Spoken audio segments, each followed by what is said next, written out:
பிதாவே, இந்த புதிய விடியற்காலைக்காக உமக்கு நன்றி செலுத்துகிறேன். இரவு முழுதும் என்னை காத்து பாதுகாத்த உமது அன்பிற்கும் கிருபைக்கும் ஸ்தோத்திரம். ஆண்டவரே, இன்றைய நாள் உமது கரங்களில் ஒப்படைக்கிறேன்.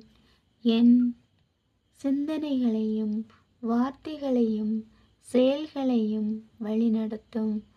நான் செல்லும் எல்லா இடங்களிலும் உமது சமாதானமும் ஆசீர்வாதமும் என்னுடன் இருப்பதாக.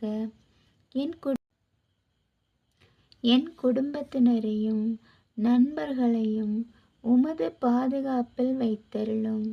நோயுற்றவர்களுக்கு சுகத்தையும் துக்கப்படுகிறவர்களுக்கு ஆறுதலையும் பலவீனமாயிருப்பவருக்கு பலத்தையும் அருளும். இன்றைய நாளில் வரும் சோதனைகளையும் சவால்களையும் எதிர்கொள்ள ஞானத்தையும் தைரியத்தையும் தாரும். உமது சித்தத்தின்படி வாழவும் உமது அன்பை மற்றவர்களுடன் பகிரவும் எனக்கு உதவி செய்யும். என் இதயத்தை மகிழ்ச்சியாலும் நம்பிக்கையாலும் நிரப்பும். இன்று நான் செய்யும் அனைத்தும் உமக்கு மகிமையாக அமையட்டும். எங்கள் இரட்சகராகிய இயேசு கிறிஸ்துவின் நாமத்தில் ஜெபிக்கிறேன். ஆமேன்.